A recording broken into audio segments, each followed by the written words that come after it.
Bismillahirrahmanirrahim. Assalamualaikum warahmatullahi wabarakatuh. Kembali belajar fisika dengan Miss Rahmi ya. Kali ini Miss akan menjelaskan tentang tekanan pada zat padat. Nah, tekanan pada zat padat ya. Siapa yang pernah menggantungkan jam dinding atau menggantung bingkai atau mungkin memaku lemari gitu ya. Nah, kamu pasti tahu ya. Kenapa sih paku itu bisa menancap atau menembus pada tembok atau kayu yang tebal gitu ya. Nah, ini karena adanya tekanan pada kayu, betul ya. Kalian lihat gambar ini ya.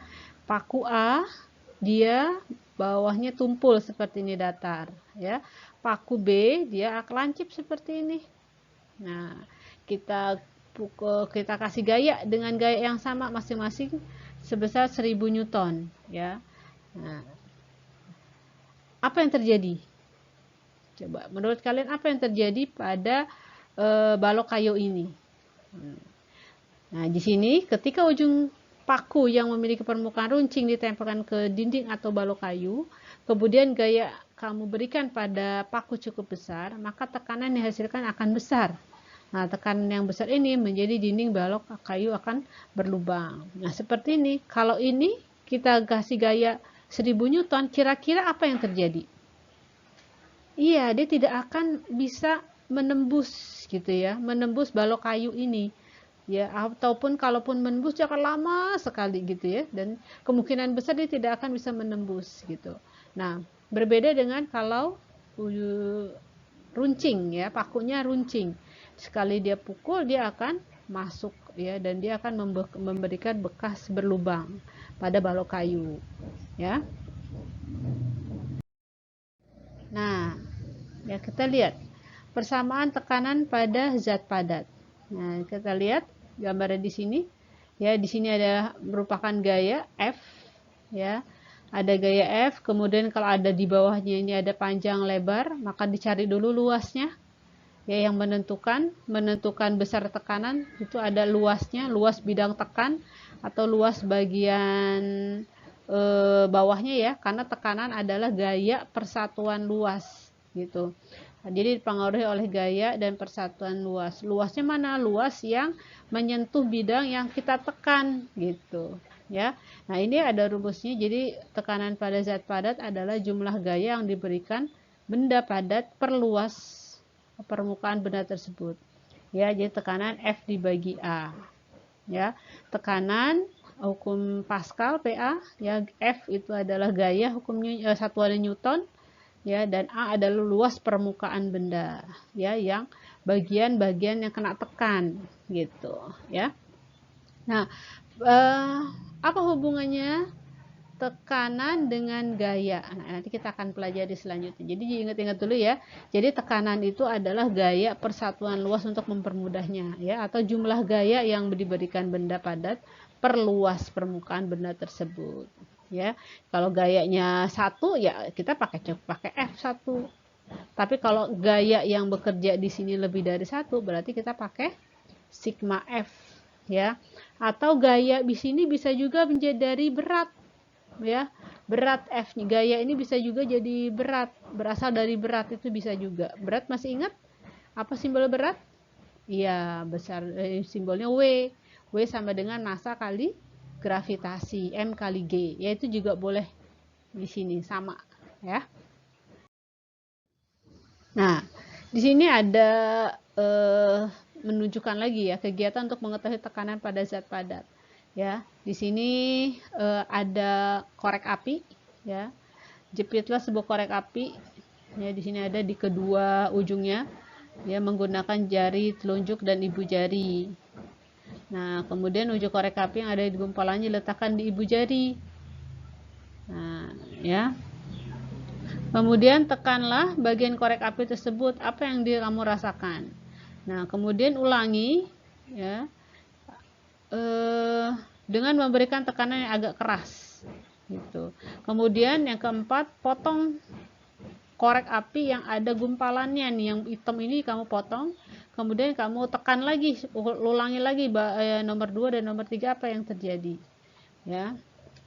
Jadi ketika kamu menambah gaya jepit pada kedua ujung korek api, kamu akan merasakan tekanan yang semakin besar dari kedua ujung korek api. Hal ini menunjukkan bahwa semakin besar gaya yang bekerja, semakin besar tekanannya. Jadi ada dua perbandingan lurus. Jadi ada perbandingan lurus antara gaya dan tekanan, ya. Jadi gaya dan tekanan itu berbanding lurus, ya. Kalau filosofi kamu dalam kehidupan sehari-hari mungkin kalau kamu tidak mau banyak tekanan, ya berarti kamu tidak boleh banyak gaya, gitu ya. Atau itu kan berbanding gaya berbanding lurus dengan tekanan, dan tekanan berbanding terbalik dengan luas penampang. Ya, biar tekanannya kita bisa berkurang, ya kita harus banyak berinteraksi, ya atau kita harus banyak melapangkan dada kita, banyak memberi maaf pada orang lain, ya, sehingga tekanan di dalam hati kita itu bisa berkurang, gitu kira-kira, ya. Nah, sekarang kita masuk ke penerapan tekanan zat padat dalam kehidupan sehari-hari, ya. Ya, kita lihat mata kapak, ya, dibuat tajam ujungnya. Nah, ini, ya, ujung yang tajam bertujuan untuk memperbesar tekanan agar mempermudah dalam membelah kayu, gitu. Ya, ujungnya ini dibuat runcing, ya, dibuat tipis, ya, agar lebih mudah atau lebih besar tekanan yang terjadi. Ya, yang kedua, alas sepatu salju dibuat lebih lebar. Alas yang lebar memperkecil tekanan sehingga memudahkan berjalan di atas salju. Ya, kemudian ada juga contoh bentuk kaki bebek lebar dan berselaput. Nah, ya, lebar dan berselaput memperkecil tekanan pada tanah. Jadi dia tidak terperosok di atas lumpur. Itu fungsi dari selaput-selaput pada kaki bebek. Ya, kemudian contoh lain adalah ban mobil khusus untuk medan berat berlumpur dibuat besar.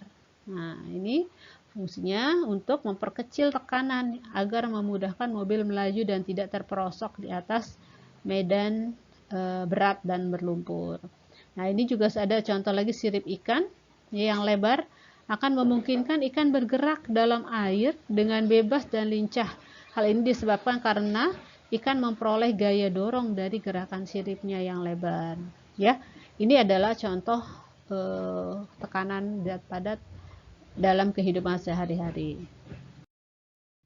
Nah, contoh soal, kita masuk ke contoh soal. Yang pertama, ada 4 buah benda dengan bentuk berbeda diletakkan di atas lantai, ya, dengan masanya masing-masing sama, ya, tapi bentuknya berbeda-beda. Nah, yang ditanya, tekanan paling besar yang dialami lantai diakibatkan oleh benda nomor berapa yang paling besar?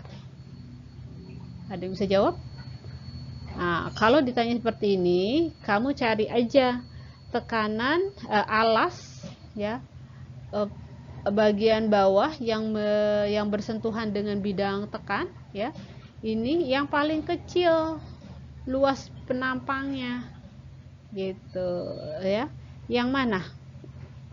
Yang paling luas mana sih? Paling luas ini, ya, 100, ya. Yang apa? Yang nomor 2. Nah, ini berarti tekanannya paling kecil nih, gitu. Nah, yang paling kecil luasnya yang mana? Nah, ini 3 atau 4. Nah, ini 4 masing-masing, ya. Yang paling kecil 4, ya. Nah, ini karena dia, nah, ini kecil, ini juga kecil dibandingkan 3, ya. Jadi jawabannya nomor 4, yang D, ya. Nah, sekarang kita masuk ke perhitungan. Ya, sebuah peti kayu berbentuk balok berukuran panjang. Maaf, panjangnya berapa meter? Oh, kita anggap aja 2 meter, ya. Lebar 1 meter dan tebal 50 cm, ya. Kemudian memiliki berat sebesar 400 Newton. Jika peti tersebut berada di atas lantai, ini saya tulis aja. Di sini 2, ya. Jika peti tersebut berada di atas lantai dengan posisi tegak. Nah, peti posisi tegak. Kamu bayangkan posisi peti itu bentuknya apa? Peti itu bentuknya balok, betul. Dia bentuknya balok. Nah, kamu tahu kan bentuk balok? Bentuk balok tuh seperti ini, gitu ya. Nah, ini. Nah, bentuk balok seperti ini. Dan di sini bilang ya, posisinya tegak. Kalau tegak berarti kan dia berdiri, ya. Coba gambar ya, mudah-mudahan bisa gambar bagus.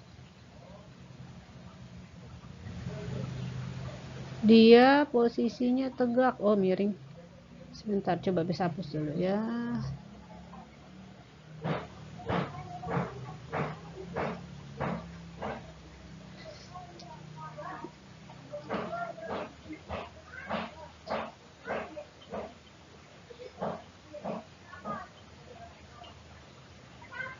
Ya, anggap aja lurus ya, maaf ya gambarnya nggak bisa rapi, agak licin pen tab-nya. Nah,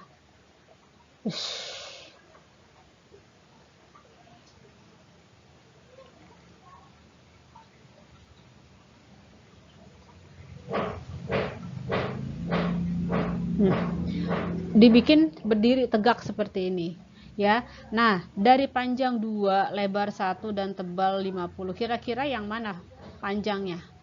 Ya, panjangnya ini ya, tingginya nih 2 meter ya, tebalnya bisa ini 50 cm ya, yang ini 1 meter. Nah, ini boleh kayak seperti ini ya deh. Karena masih ada yang senti, ini kan meter, ini juga sudah meter, berarti kita jadikan meter dulu. 50 cm itu berapa meter? 0,5, betul. Deh, berarti kita cari nih. Udah kita ketahui beratnya sebesar 400. Berarti tadi yang Miss bilang ya, gaya di sini bisa juga berat ya, karena satuannya sama ya. Ini besarnya 400 Newton ya. Kemudian di sini kita bisa cari A-nya, luas. A-nya itu adalah luas yang bagian bawahnya ya. Yang bagian bidang tekannya ya, diskalisasi garis. Nah, ini yang bawahnya. Nah, luas ini apa? Luas persegi panjang ya. Luas persegi panjang itu panjang dikali lebar ya. Berarti 0,5 dikali 1 gitu. Berarti 0,5 meter persegi ya. Berarti 0,5 meter persegi. Udah. Nah, sekarang ditanya apa? Yang ditanya adalah tekanan. Tekanan sama dengan F per A. Udah. F-nya 400 atau W-nya sama, dibagi A-nya 0,5. Bisa kan menyelesaikan ini? Sama-sama dikali berapa atas bawah? Dikali 10. Ya. Jadi 4.000 dibagi 5 sama dengan 800. Satuannya apa? P sama dengan 800 Pascal atau PA gitu ya. Ini contoh yang pertama.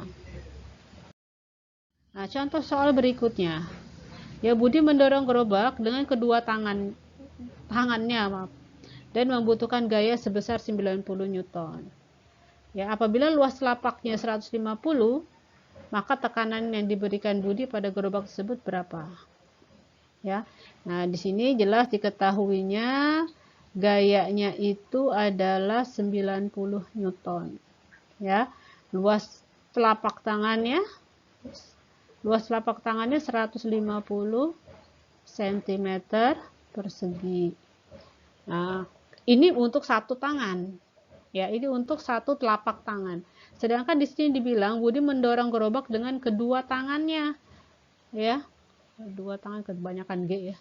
Kedua tangannya.